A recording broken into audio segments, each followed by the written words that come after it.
ನೀವು ಬ್ರ್ಯಾಂಡ್ ಬೆಂಗಳೂರು ಮಾಡ್ತೀನಿ ಅಂತ ಹೇಳಿ ಎಷ್ಟು ಹಣ ಬಿಡುಗಡೆ ಮಾಡಿದ್ದೀರಾ? ಬ್ರ್ಯಾಂಡ್ ಬೆಂಗಳೂರು ಹೆಸರಲ್ಲಿ ನೀವು ಅನೌನ್ಸ್ ಮಾಡಿದ್ರಲ್ಲ, ಕರ್ನಾಟಕ ಸರ್ಕಾರ ಬ್ರ್ಯಾಂಡ್ ಬೆಂಗಳೂರು ಹೆಸರಲ್ಲಿ ಅನೌನ್ಸ್ ಮಾಡಿದ್ರಿ, ಬ್ರ್ಯಾಂಡ್ ಬೆಂಗಳೂರು ಮಾಡ್ತೀರಿ ಅಂತ. ಯಡಿಯೂರಪ್ಪನವರು ಬ್ರ್ಯಾಂಡ್ ಬೆಂಗಳೂರು ಅಂತ ಮಾಡ್ತೀರಿ ಅಂತ ಹೆಸರು ಹೇಳದೆ 7,000 ಕೋಟಿ ಬಿಡುಗಡೆ ಮಾಡಿದ್ರು. ಬೊಮ್ಮಾಯಿ ಅವರು ಬ್ರ್ಯಾಂಡ್ ಬೆಂಗಳೂರು ಮಾಡ್ತೀನಿ ಅಂತ ಹೆಸರು ಹೇಳದೇನೆ 6,700 ಕೋಟಿ ಬಿಡುಗಡೆ ಮಾಡಿದ್ರು. ಅಂದ್ರೆ ನಮ್ಗೇನ್ ಇದ್ರದ್ದು ಕ್ರೆಡಿಟ್ ಬೇಡ, ಬೆಂಗಳೂರು ಒಳ್ಳೇದಾಗ್ಲಿ ಅನ್ನೋ ದೃಷ್ಟಿಯಿಂದ ಪ್ರಚಾರ ಇಲ್ಲದೆ ಮಾಡಿದ್ರು. ನೀವು ಪ್ರಚಾರ ಮಾಡಿ ಎಷ್ಟು ಹಣ ಬಿಡುಗಡೆ ಮಾಡಿದಿರ ಲೆಕ್ಕ ಕೊಡಿ. ಕಾಂಗ್ರೆಸ್ ಅವರೇ ಎಷ್ಟು ಹಣ ಬಿಡುಗಡೆ ಮಾಡಿದಾರ ಬ್ರ್ಯಾಂಡ್ ಬೆಂಗಳೂರಿಗೆ ಕಳೆದ 1 ವರ್ಷದಲ್ಲಿ? ನೀವು ಅನೌನ್ಸ್ ಮಾಡಿ 1 ವರ್ಷ ಆಯ್ತು. ಪಾಟೋಲ್ನ ಯಾವಾಗ ಮುಚ್ತೀರಾ? ಬಿದ್ದಿರೋ ಕಸ ರಾಶಿ ಕಸ ಬಿದ್ದಿದೆ, ರಸ್ತೆಗಳ ಬಗ್ಗೆ ಕಳೆದ 1 ವರ್ಷದಲ್ಲಿ ಬಿಲ್ಲೇ ಕೊಟ್ಟಿಲ್ಲ ಅಂತ ಹೇಳಿ ಕಾಂಟ್ರಾಕ್ಟರ್ಗಳು ಇನ್ನ ಒದ್ದಾಡ್ತಾ ಇದಾರೆ. ಇನ್ನ ನಮ್ಗೆ ಜನವರಿ ಬಿಲ್ಲೇ ಬಂದಿಲ್ಲ ಅಂತ ಹೇಳ್ತಾ ಇದಾರೆ. ನನ್ ಗೊತ್ತಿರೋ ಪ್ರಕಾರ ಕಸ ತೆಗೆಯೋರು ಜನವರಿ ಬಿಲ್ಲೇ ನಮ್ಗೆ ಇನ್ನೂ ಸಿಕ್ಕಿಲ್ಲ ಅಂತ ಹೇಳ್ತಾ ಇದಾರೆ.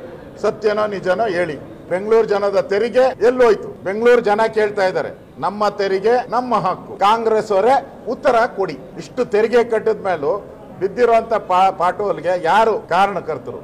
ಬ್ರ್ಯಾಂಡ್ ಬೆಂಗಳೂರು ಎಲ್ಲೋಯ್ತು? ಬ್ರ್ಯಾಂಡ್ ಬೆಂಗಳೂರು ಇದೆಯಾ, ಸತ್ತೋಗಿದೆಯಾ? ಸರ್ಕಾರ ಸ್ಪಷ್ಟವಾಗಿ ಹೇಳ್ಬೇಕು. ಇಲ್ಲ, ನಾವು ಆ ಸ್ಕೀಮ್ನ ಬಿಟ್ಬಿಟ್ಟಿದ್ದೀರಿ, ಆಗಲ್ಲ ಅಂತ ಆದ್ರೂ ಹೇಳ್ಬೇಕು. ಎಲ್ಲಿದೆ ಬ್ರ್ಯಾಂಡ್ ಬೆಂಗಳೂರು ಅನ್ನೋದನ್ನ ಹೇಳ್ಬೇಕು. ಎಷ್ಟು ಹಣ ಬಿಡುಗಡೆ ಮಾಡಿದೆ ಹೇಳ್ಬೇಕು. ಇದರ ವಿರುದ್ಧವಾಗಿ ಬಿಜೆಪಿ ದೊಡ್ಡ ಹೋರಾಟವನ್ನ ನಾವು ಮಾಡ್ತೀರಿ.